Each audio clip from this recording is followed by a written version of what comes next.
Hello viewers, welcome to new help 24। আশা করি সবাই ভালো আছেন। তো ভিউয়ার্স, আজকে আমি আপনাদের দেখাবো টেবিল লাইটে মোবাইলের পুরাতন ব্যাটারি কিভাবে কানেক্টেড করতে হয়।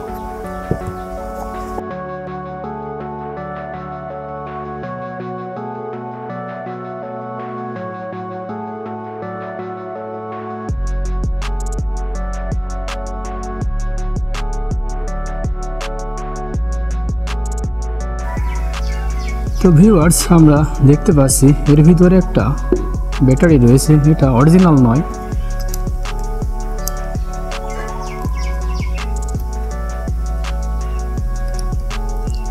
এখানে আমরা যে দুইটা তার দেখতে পাচ্ছি এটাই হচ্ছে ব্যাটারির তার, প্লাস এবং মাইনাস।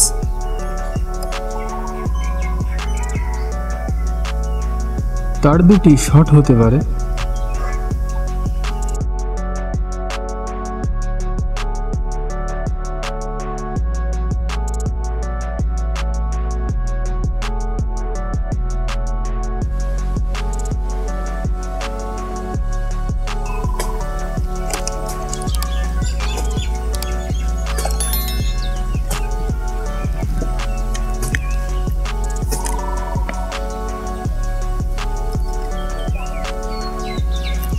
তার দুটি শর্ট হতে পারে, তাই আমরা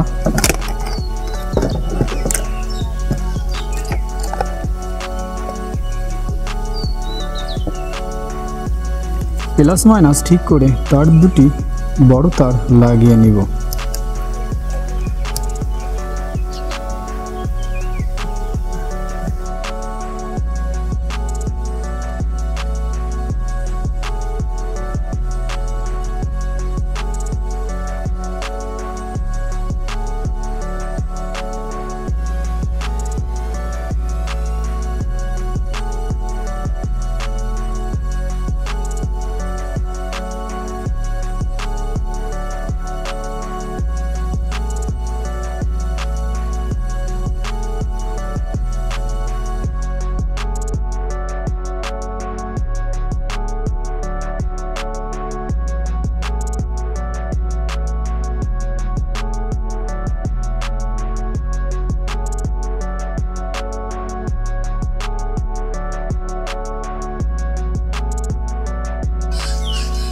এখন আমরা এই দুটি তার প্লাস মাইনাস ঠিক করে লাগিয়ে দিব। ব্যাটারি লাগানোর সময় আমরা যে ভুলগুলো করে থাকি, আমরা একটি জায়গায় দুইটা, তিনটা অথবা চারটা ব্যাটারি লাগিয়ে থাকি একসঙ্গে। এটি করার ফলে আমাদের ব্যাটারিগুলো ফুল চার্জ হয় না, কেননা আমরা এই ব্যাটারিগুলো মোবাইলের চার্জার অথবা এসি দিয়ে চার্জিং করে থাকি।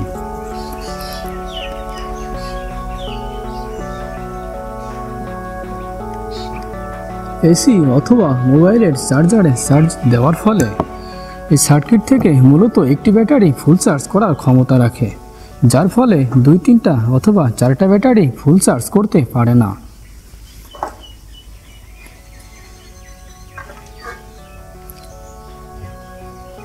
যার ফলে ব্যাটারিগুলো বসে যায়।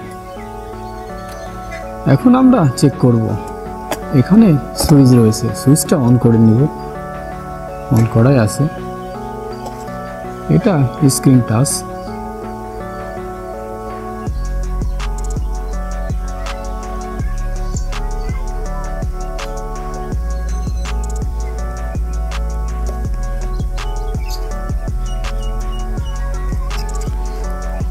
এখন আপনাদের যদি লং টাইম ইউজ করার প্রয়োজন হয়, তাহলে দুইটা অথবা তিনটা ব্যাটারি ব্যবহার করতে পারবেন একসঙ্গে লাগিয়ে। সেক্ষেত্রে একটি পাওয়ারফুল চার্জারের প্রয়োজন। পাওয়ারফুল চার্জার কিভাবে তৈরি করতে হয় যদি আপনাদের প্রয়োজন হয়, তাহলে কমেন্ট বক্সে কমেন্ট করতে পারেন।